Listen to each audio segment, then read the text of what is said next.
बिस्मिल्लाहिर्रहमानिर्रहीम, अस्सलाम वालेकुम नाज़रीन, आप देख रहे हैं प्रोग्राम सिटी एट 10। मैं हूं आपकी मेज़बान अना यूसुफ। उम्मीद है आप सब लोग ठीक ठाक होंगे।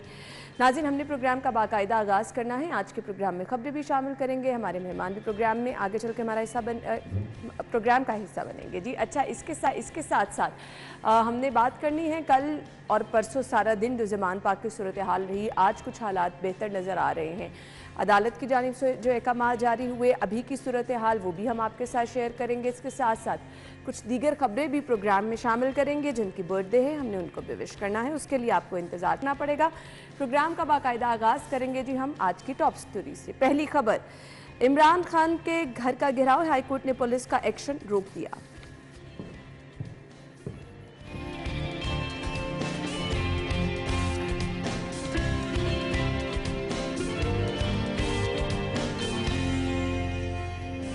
इंतखाबी शेड्यूल मुअत्तली का खदशा, इलेक्शन कमीशन पंजाब ऑफिस की नाकाफी सिक्योरिटी।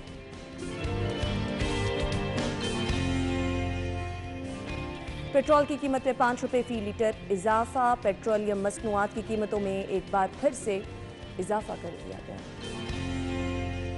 अस्पतालों में अद्वियात डिवाइसेस का यकसा मेयार राइज करने का फैसला, टीचिंग अस्पतालों के फार्मासिस्ट पर मुश्तमिल कमेटी तश्कील।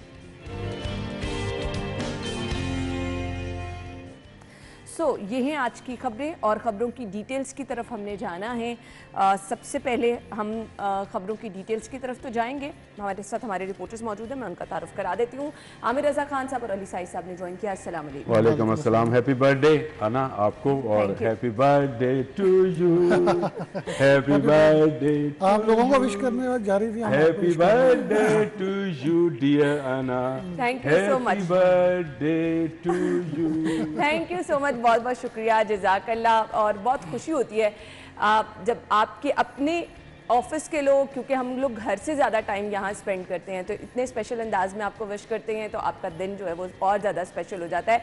ये आप लोग भी एडमिट करेंगे, मतलब थोड़ा सा तो स्पेशल कुछ होना चाहिए था। मुझे हैरान कर दिया कि ये क्या दिखाती है। खैर, ये वो चीज़ें हैं जो एक्चुअली हम जब रिकॉर्डिंग्स कर रहे होते हैं तो अचानक से हो जाती हैं, और थैंक गॉड ये लाइव में नहीं हुआ कभी, लेकिन ऐसा हो भी जाता है। आमिर, लाइव में हो सकता है, लाइव में बहुत सारी चीज़ें हो सकती हैं और बहुत सारे इस तरह के जो फेमस आपके एंकर्स हैं इंटरनेशनली भी, उनके साथ भी लाइव में ऐसा कुछ होता है कि आपको ऐसे लगता है हैरान परेशान हो जाते हैं। ऐसे ही बिल्कुल ऐसे ही है। कभी कभी हमने बहुत सारी चीज़ें जो है देखी, कभी कोई जानवर जो है कूद पड़ता है बीच में, कभी कोई इंसान जो है वो मुख्तलिफ हरकतें कर रहा होता है बैकग्राउंड पे, कभी कोई गिर जाता है, और कभी इस तरह की जिस तरह से अन्ना आपके साथ हुआ होता है। तो मैं समझता हूँ ये भी हुस्न है कि हम लोग जो हैं वो लाइव में हों या रिकॉर्डिंग में हों, आप बहुत सारी चीज़ों को जो है इग्नोर करते हैं। इवन चोट लगती है। मुझे अभी अली साहब बता रहे थे कि जिस तरह से उन्होंने कवरेज की है ये सारे वाक़े, मैं तो हिम्मत को सलाम पेश करती हूं। जिस तरह से वहाँ पे फ़ज़ा आलूदा थी, जिस तरह से बहुत सारे लोग जो थे जो मीडिया से तल्लुक़ रखते हैं उनको ज़ख्मी भी किया गया, गाड़ियाँ तोड़ी गई उनकी। तो मैं इनकी हिम्मत को भी दाद देता हूँ। तो ये आसान काम नहीं है इस तरह से सुबह के वक्त में से लेकर और शाम के वक्त तक जो है रिपोर्टर्स का फील्ड में रहना। फिर जो शाम में आते हैं, फीमेल रिपोर्टर्स को भी देखा है, मेल रिपोर्टर्स को भी देखा है। बहुत हिम्मत है, बहुत हिम्मत है, वाकई बहुत हिम्मत है। हम पहली खबर की तरफ भी अब चलते हैं जी। हाईकोर्ट ने पुलिस का एक्शन रोक दिया है। मैं अभी ऑफ द कैमरा प्रोग्राम के स्टार्ट में साई साहब से पूछी थी, साई साहब ये 2 दिन इतनी परेशानी अवाम के लिए भी रही, और आप वहाँ के जो रिहायशी हैं वो लोग तो बेचारे, हमारे अपनी ऑफिस के एम्प्लॉयज़ घरों से बाहर नहीं निकल सके, जिस तरह से रास्ते बंद थे, फिर इंटरनेट सर्विस मुअत्तल रही। क्या होने वाला है साई साहब आगे, किस चीज़ का अब इंतज़ार किया जा रहा है? अना, कल जो सुबह से लेके शाम तक वो कवरेज करते रहे, वहाँ पे बिल्कुल मुझे ऐसे नहीं लग रहा था कोई सियासी पार्टी के वर्कर्स हैं। बिल्कुल ऐसे लग रहा था कि किसी कल अदम तंजीम के ये लोग हैं। जिस तरह का एटीट्यूड था, जिस तरह का बिहेवियर था, और जिस तरह पुलिस को मैंने वापस भागते देखा, तो बहुत सारी कवरेजेस की हैं, बहुत सारे जलसे जुलूस। जब नवाज शरीफ को हटाया गया, उसके बाद जिस तरह वो पूरी रैलीज हमने कवर की, जब वापस आए वो मरियम के साथ, तब भी मैंने कवर किया। लेकिन कभी भी इस तरह का रवैया किसी भी सियासी पार्टी के वर्कर्स का मैंने नहीं देखा। कल होता ये था कि पुलिस जो ही थोड़ी सी पेशकदमी करती थी, आगे से पत्थर आते थे, गुलेलें उनके पास मैंने अपनी आंखों से देखी हैं।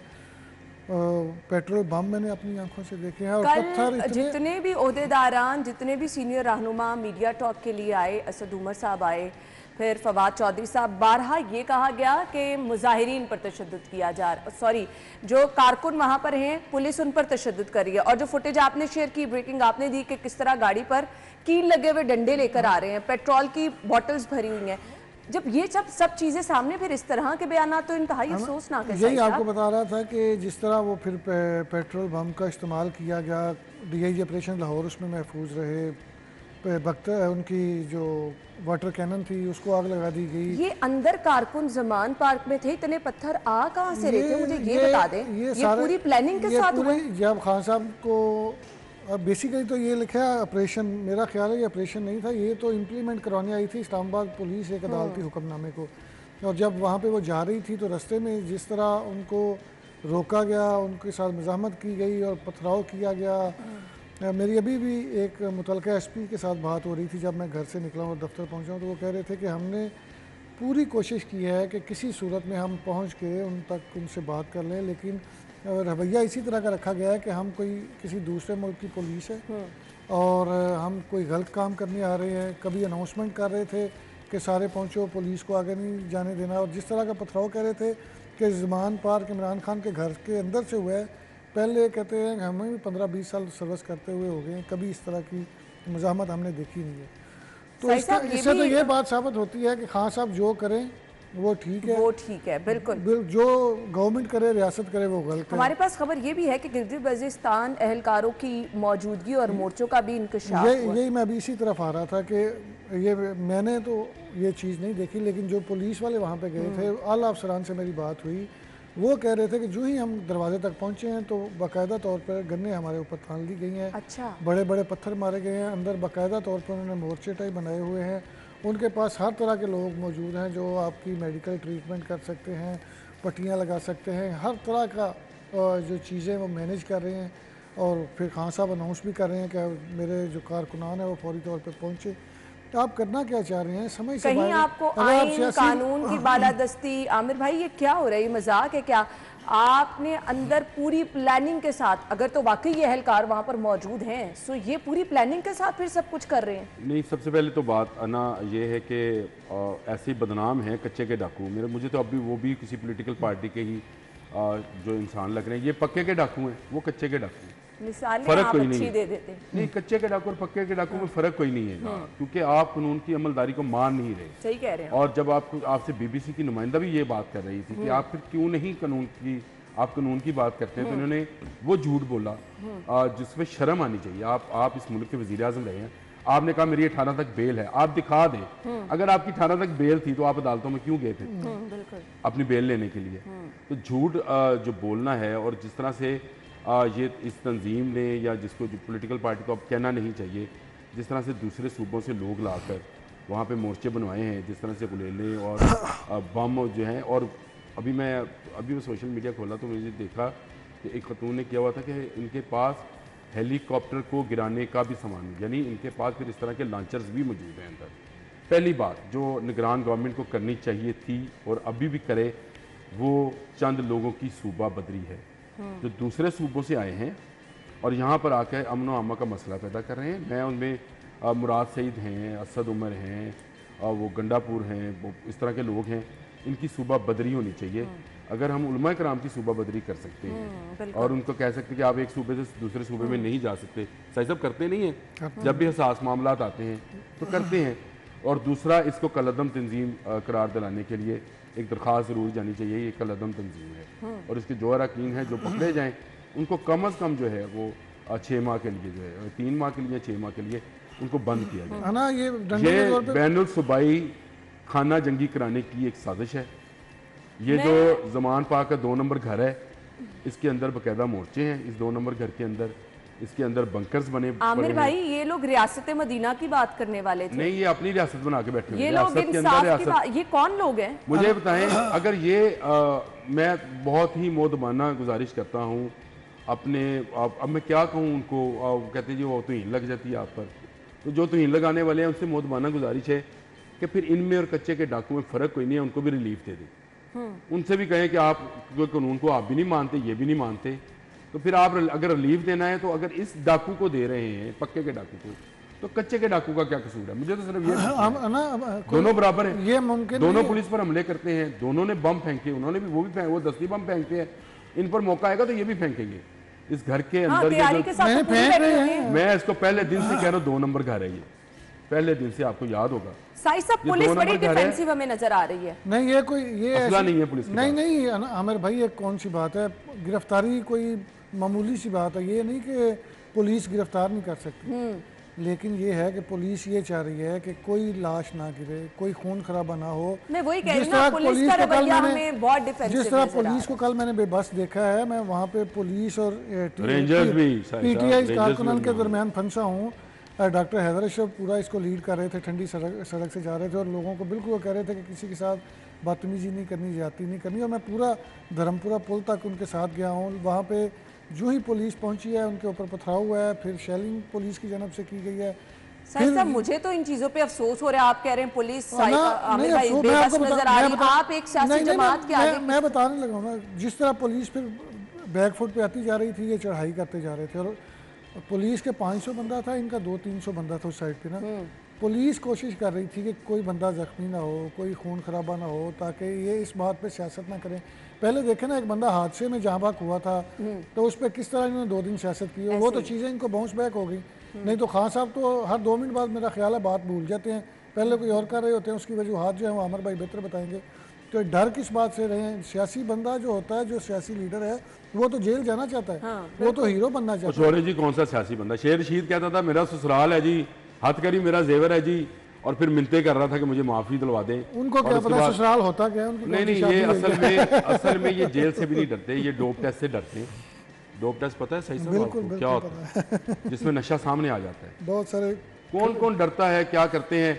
मैं ये हैरान हूँ कि अगर हमारी अदालतें जो है इनको रिलीफ दे रही हैं, बाकी मुजरमान जो फिर अपने इर्द गिर्द को 50-60-100 बंदा असले वाला जमा कर लेगा, क्या उसको रिलीफ मिल जाया करेगा? क्या ज्यादा लाड प्यार है? मैंने नहीं, लाड प्यार की बात नहीं है। देखें, हो ये रहा है कि पहली बात तो निगरान हुकूमत की पॉलिसी ये थी कि कोई लाश ना गिरे, क्योंकि इस वक्त जो 2 नंबर घर है उसको लाशें चाहिए, उनको लाशें चाहिए, उनको एक नया पॉलिटिकल बयानिया बनाने के लिए, क्योंकि तमाम बयानिए उनके जो है वो उलट गए उनके ऊपर ही।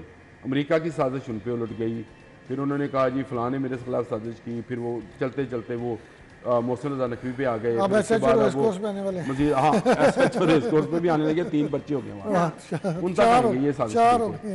झूठ का एक बयानिया करते हैं, उसको सोशल मीडिया के जरिए फैलाते हैं, और घरों में बैठी वो क्लास जिसका ना मसला पेट्रोल है, ना मसला खाना है, फूड है, कोई चीज़ उनका मसला नहीं है, वो उसको सच समझती है। ऐसे ही है, ये सारे का मैंने आपको बताया, उन्होंने बीबीसी के सामने झूठ बोल दिया कि मेरी 18 तक बेल थी, मुझे गिरफ्तार करने क्यों आए? तो फिर आप जो गिरफ्तार करने के लिए आए थे DIG, आप उनको वो बेल दिखाते कि ये मेरी बेल है 18 तक गिरफ्तार। अगर उस रिपोर्टर ने तैयारी की होती, बिल्कुल सही बात है, अगर उस रिपोर्टर ने, जो BBC की रिपोर्टर है, उन्होंने तैयारी की होती तो वो बताती कि आपके इसके अलावा बहुत सारे केसेस हैं जिनमें आप पेश नहीं हो रहे। बिल्कुल ऐसे ही। तो फिर आप पेश होने के लिए क्यों इस्लामाबाद हाई कोर्ट में गए और आपने कहा जी हमें रिलीफ लेके दें, ये जो नाकाबिल जमानत वारंट गिरफ्तारी है इसको खत्म करें। खत्म किया, अगर ये आपके पास जमानत थी तो फिर ये क्यों सारा ड्रामा क्या था? डर किस बात का था? क्यों इतना 60-65 बंदे पुलिस के जख्मी कर दिए? और आप एफिडेविट लिख के दे रहे हैं मैं 18 को पेश हो जाऊंगा, मुझे इस वक्त छोड़ दें।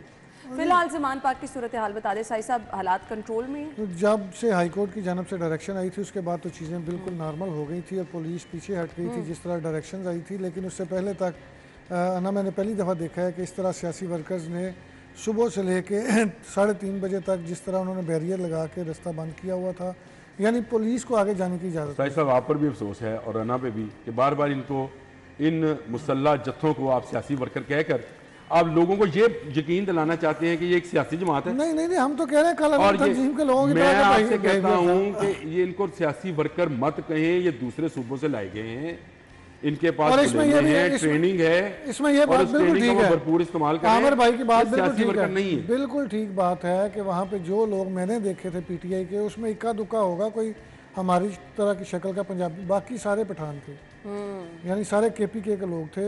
और गिलगित बल्तिस्तान के लोग हैं। हाँ नहीं वो अगर जीडी के आमिर भी भाई थे। अब आप कह रहे हैं अफसोस है, एक नामवर सियासी जमात, मुल्क के साबिक वजीर आजम, उनकी तरफ से अगर ये रवैये हैं तो फिर हम ये अफसोस नामवर सियासी जमात थी, वही मैं कह रही हूँ ना। चलें, नामवर नामवर थी सियासी भी, जमात थी। नहीं तो आप अब किस- आपकी कोई मुझे रिस्पॉन्सिबिलिटी बताएं अना इस ये किस सूबे के बात अंदर, पे इसी हमारे भैया पंजाब किस के बात अंदर पे हक मानते हैं? या तो ये हो कि ये इलेक्ट होके आए थे, ये भी तो सिलेक्शन ही थी ना, इनके पास कौन सी सीट्स पूरी थी? इन्होंने भी तो लोगों के आगे झोलियां फैला के सीटें मांग के अपनी वजारत उज़्मा ली थी, वजारत आला पंजाब ली थी। वो 2-4 वोटों का ही फर्क था ना बुज़दार साहब को जब सीएम बनाया था। तो आप किस तरह बातें करते हैं कि मैं बड़ा वो हूँ यहाँ पे, ये बड़ा पॉलिटिकल लीडर सोच ही हूँ? नहीं है। मुझे बताएं, आसिफ अली जरदारी अगर चाहते ना, अगर आपको वक्फा लेना तो जी, ले लें, बिल्कुल।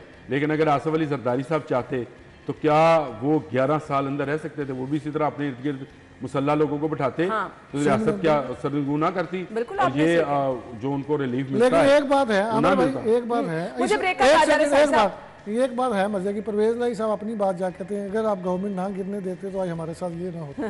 ब्रेक की तरफ नाज़रीन जाते हैं, ब्रेक के बाद ज्वाइन करेंगे। Welcome back once again. अभी एक अपडेट आप तक पहुंचानी है एंटी राइट फूड में, यहाँ पर बताने वाली थी, अभी बल्कि डिस्कस भी ब्रेक में कर रही थी कि कारकुनों ने कल साई साहब बता रहे थे पेट्रोल की बोतलें भर के रखी थी। साई साहब हमें पता होता कि पेट्रोल 5 रुपए महंगा हो जाए तो हम भी ये कर लेते। फायदे में रह गए कारकुनान हाँ, वैसे। नहीं फ़ायदे में क्या रह गए? जिस तरह अमलाक को नुकसान पहुंचाया गया, जिस तरह गाड़ियां जलाई गई, जिस तरह रेंजर्स पे और पुलिस के जवानों पे फेंका गया पेट्रोल बम, ये भी आपको सोचना चाहिए कि आपने इस चीज़ को किस तरह जो था, जो टीएलपी की जानब से जब एहतजाज हो रहे थे तो जब उनकी जानब से इस्तेमाल किया गया था तो उस तरह उस वक्त आपका किस तरह का रवैया था? और आप वही काम जो आप रोकना चाहते थे आप अपने दौर में अब वो खुद कर रहे हैं, तो ये किस तरह का बिहेवियर है? पुलिस ने बड़ा पेशेंस दिखाया है। मेरा ख्याल है निगरान वज़ीर आला की जानब से डायरेक्शन थी कि किसी किस्म का कोई असला जो है वो वहाँ पे नहीं ले जाया जाएगा। और आईजी पंजाब की जानब से जिस तरह तमाम जगह पे सब्र का मुजाहरा किया गया, तहम्मुल का मुजाहरा किया गया और फोर्स के साथ वो बिल्कुल खड़े थे।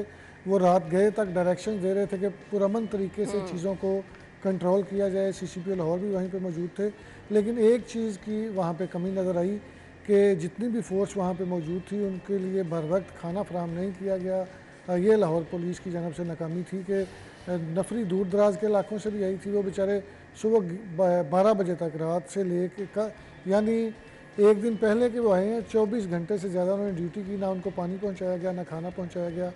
तो ये चीज़ मुझे कमी नज़र आई। बाकी आईजी की जानब से बड़ा अच्छा पुलिस फोर्स को मोरल हाई करने के लिए साई डायरेक्शन साहब तो देते कल हैं। वहाँ पे सारा दिन मौजूद रहे, इसलिए अच्छी मंजरकशी उस तमाम सूरत हाल की कर रहे हैं।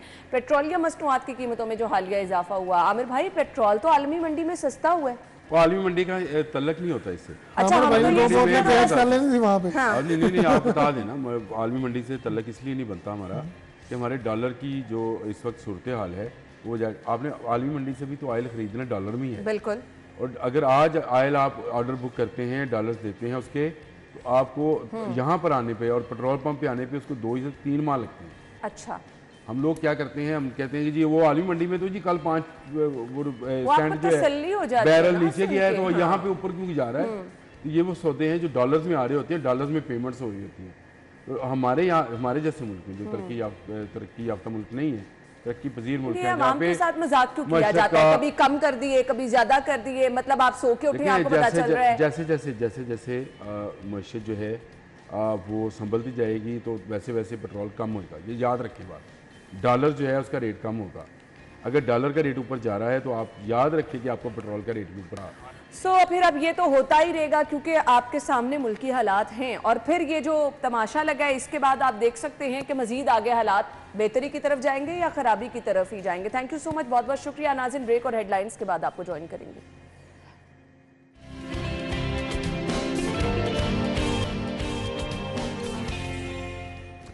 Welcome back once again. आपको एक बार फिर से खुश आमदीद कहेंगे और प्रोग्राम के इस हिस्से में हम सेगमेंट्स शामिल करने वाले हैं। सेगमेंट्स में सबसे पहले आज के मौसम की सूरत हाल आपको बताते हैं, टुडेज वेदर।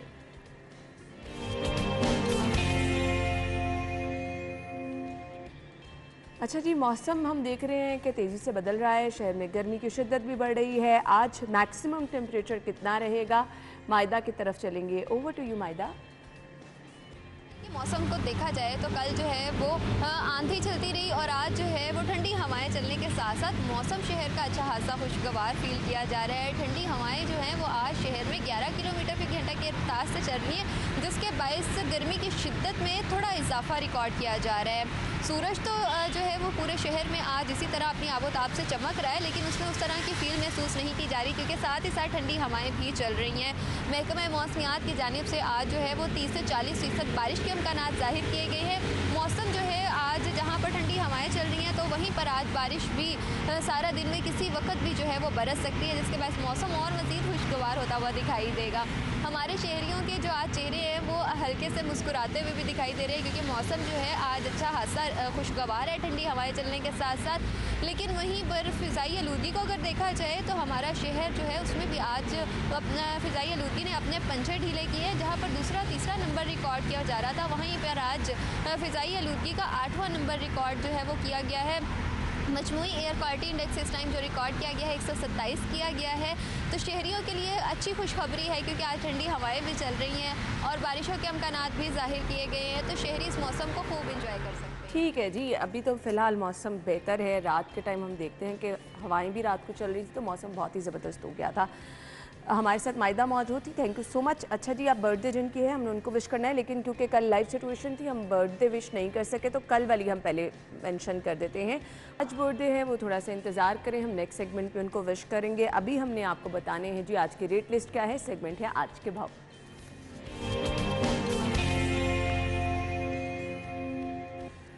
साजिद इस वक्त ओपन मार्केट में मौजूद हैं, आज के भाव वो हमें बता रहे हैं। जी साजिद, ओवर टू यू।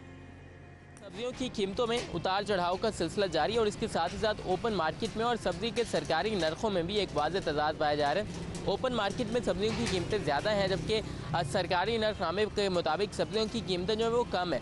अगर एक नज़र हम दौड़ा लें सब्जियों की कीमतों पर तो प्याज दर्जा अव्वल है, इसकी सरकारी कीमत 114 रुपये फ़ी किलो मुकर्रर गई है, जबकि ओपन मार्केट में प्याज 150 रुपये फ़ी किलो तक बेचा जा रहा है। अदरक की बात कर ली जाए तो 625 रुपये सरकारी कीमत है, जबकि ओपन मार्केट में अदरक 7 से 750 रुपये फ़ी किलो तक बेची जा रही है। टमाटर 60 रुपये कीमत है, जबकि ओपन मार्केट में 80 रुपये तक बेचा जा रहा है। आलू की कीमत 47 रुपये फ़ी किलो मुकर्रर की है, जो आलू दर्जा अव्वल कच्चा छिलका है इसकी कीमत है, जबकि ओपन मार्केट में दर्जा सोइम और दर्जा दोइम आलू जो है वो इस कीमत पर बेचे जा रहे हैं, जबकि आलू जो कच्चा छिलका दर्जा अव्वल है इसकी कीमत तो 60 से भी ऊपर 65 रुपये तक देखी जा रही है। अगर बात कर ली जाए लीमू की तो सरकारी कीमत 105 रुपये फ़ी किलो है, जबकि ओपन मार्केट में लीमू 150 रुपये फ़ी किलो तक बेचा जा रहा है। लहसुन 340 रुपये सरकारी कीमत है, जबकि ओपन मार्केट में 150 से 160 रुपये इजाफे तक जो बेचा जा रहा है। 500 रुपये फ़ी किलो तक लहसुन की कीमत जो है वो वसूल की जा रही है। अगर बात कर ली जाए मटर की तो सरकारी कीमत 64 रुपये है, जबकि ओपन मार्केट में मटर 80 से 90 रुपये फ़ी किलो तक बेचा जा रहा है। तो जो एक वाज़ेह फ़र्क था जो सब्ज़ी की ओपन मार्केट में और सरकारी नरखों में पाया जा रहा है। शहरियों को भी यही कहना था कि उन्हें 100 से 150 रुपये फ़ी किलो तक सब्जियों की मद में इजाफी देने पड़ रहे हैं, जो कि ज़िला इंतज़ामिया की शदीद गफलत है और जो ज़िला इंतज़ामिया की जानिब से जारी करता रेट लिस्ट है वो महज बराए नाम रह गई है। जी ठीक है, हमारे साथ साजिद मौजूद थे, उन्होंने हमें सब्जियों की कीमतें बता दी। चिकन के रेट क्या है वो मैं आपको बता देती हूँ जी। कंपैरेटिवली आज हमें कीमतों में कमी देखने में नज़र आ रही है। सो सबसे पहले आपको बता देते हैं जी चिकन के रेट क्या हैं। अगर आप जिंदा मुर्गी खरीदेंगे 358 रुपीज़ और इसका बना हुआ गोश्त आपको मिलेगा 549 रुपीज़ 549 रुपये में, जो कि हमें गुज़िश्ता दिनों के निस्बत आज कुछ कम नज़र आ रहा है।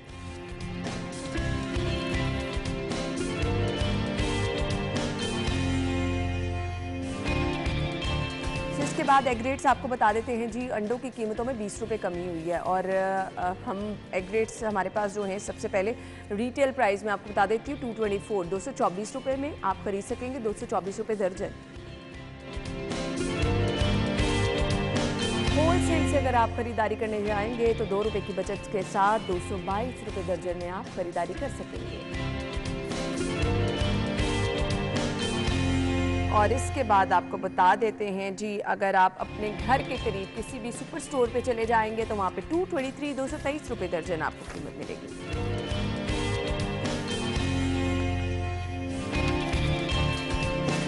तो ये है हमारे एक बार फिर से आपको खुश आमदीद कहेंगे और अभी हम आपको दिखा रहे हैं ज़मान पाक की ताज़ा तरीन सूरत हाल क्या है। फसीला हमारे रिपोर्टर वहाँ पे मौजूद है। जी बताइएगा ज़मान पाक में इस वक्त क्या सूरत हाल है। आज का पैगाम क्या होगा, हमारे स्कॉलर अमानत रसूल साहब आज का पैगाम आप तक पहुँचाएंगे। जी रहमान रहीम, हम जिस माशरे में और जिस समाज में रहते हैं, हमारी ज़िम्मेदारी है कि हम अपने आसपास का ख्याल रखें। ये ज़िम्मेदारी फ़कत रियासत की या हुकूमत की नहीं होती, बल्कि हर फ़र्द की और हर शख्स की ज़िम्मेदारी होती है कि वो जितनी भी इस्तिताअत और जितनी भी ताकत रखता है वो अपने माशरे का ख्याल रखे। इसी को हम भाईचारा कहते हैं। यानी भाईचारे से मुराद सिर्फ़ ये नहीं कि मर्दों का ही ख्याल रखना है, बल्कि भाईचारे से मुराद ये होता है कि माशरे में कोई भी सिन्फ़ है, मर्द है, औरत है, कोई बच्चा है, कोई बड़ा है, कोई बूढ़ा है, कोई भी है, किसी भी तकलीफ़ में है और किसी भी मुसीबत में है, तो हमें चाहिए कि हम उसकी मदद करें। आप देखिए कि मुसलमानों के बाहमी ताल्लुक़ के बारे में कुरान मजीद इन्नमल मुमिनूना इख्वा कहता है कि इसमें कोई शक नहीं कि मोमिन आपस में भाई भाई हैं। रसूलुल्लाह सल्लल्लाहु अलैहि वसल्लम ने भी अल मुस्लिम अखुल मुस्लिम फरमाया कि मुसलमान मुसलमान का भाई है। यानी इस तरह भाई है कि उसकी इज़्ज़त मुसलमान भाई की इज़्ज़त होती है, और इसी तरह उसका माल, उसकी दौलत, उसकी औलाद, सब कुछ उसके लिए भी इसी तरह काबिल एहतराम है कि जिस तरह उसका अपना माल और अपनी औलाद और अपना सब कुछ होता है। तो ये बात तो सिर्फ़ मुसलमान तक हो गई, लेकिन इस्लाम इस बात की भी तालीम देता है कि आपके माशरे में सिर्फ मुसलमान तो नहीं रहते, वहाँ पर गैर मुस्लिम भी रहते हैं। तो गैर मुस्लिमों का भी हक़ इसी तरह हम पर होता है जिस तरह एक मुसलमान का हक़ होता है, इसलिए कि वो भी इंसान है और इंसान ही की दर हकीकत कद्र है, मंज़लत है और उसकी इज़्ज़त है। वलक़द कररमना बनी आदम, कुरान पाक कहता है कि हमने बनी आदम को इज़्ज़त वाला बनाया, तकरीम वाला हमने बनाया है। तो इसलिए किसी इंसान की तौहीन नहीं होनी चाहिए, बल्कि अगर कोई अपना भाई, अपने माशरे में रहने वाला और अपने समाज का कोई फ़र्द अगर किसी तकलीफ़ में मुब्तला होता है, तो हम इस बात के ज़िम्मेदार हैं कि हम अपने भाई का ख्याल करें, इसलिए कि कल क़यामत के दिन इसके बारे में भी सवाल होगा। कोई शख्स भी कभी भी बरी ज़िम्मा नहीं करार दिया जा सकता। यानी अगर एक शख्स के पास पैसा है तो वो अपने पैसे से माशरे की खिदमत करता है, अगर किसी के पास इल्म है तो वो अपने इल्म से खिदमत करता है, अगर किसी के पास वक्त है तो वो अपना वक्त देकर माशरे और समाज के रहने वालों की खिदमत करता है। तो ये जो भाईचारा है, ये दर हकीकत मदद का नाम है, ताउन का नाम है। यानी आप अपने भाई की, अपनी बहन की, अपने हमसाए की, अपने दोस्त की, बुज़ुर्गों की आप मदद करते हैं। अगर कोई नेकी का और अच्छाई का काम करना चाहता है तो आप उसका ताउन करते हैं। अगर किसी को अपनी ज़ात के लिए भी मदद और ताउन की ज़रूरत है तो आप उसकी मदद के लिए आगे बढ़ते हैं। ये बात याद रखिए कि दुनिया में इसका अज्र इंसान को मिलता है, लोग इंसान की इज़्ज़त करते हैं, तकरीम करते हैं और नेकनामी इंसान कमाता है, लेकिन एक शख्स की, एक इंसान की मदद और ताउन और उसको किसी मुसीबत और तकलीफ़ से बाहर निकालना, इसका खुदा के यहाँ बड़ा अज्र है और बड़ा सवाब है। और मेरे ख्याल से हमें मौजूदा सूरत हाल में इस सबक की बहुत ज़रूरत है कि अगर आप किसी को तकलीफ़ से निकाल रहे हैं, किसी के लिए परेशानी का सबब नहीं बन रहे हैं, तो आप अल्लाह ताला के यहाँ कितने पसंदीदा हैं। तो कोशिश कीजिए कम से कम आपकी वजह से किसी को परेशानी ना हो। ब्रेक के बाद आपको ज्वाइन करेंगे, हमारे साथ रहिए।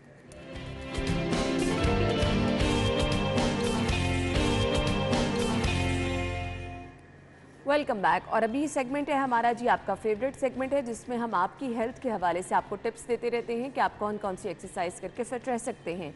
सो सेगमेंट है टुडेज हेल्थ टिप।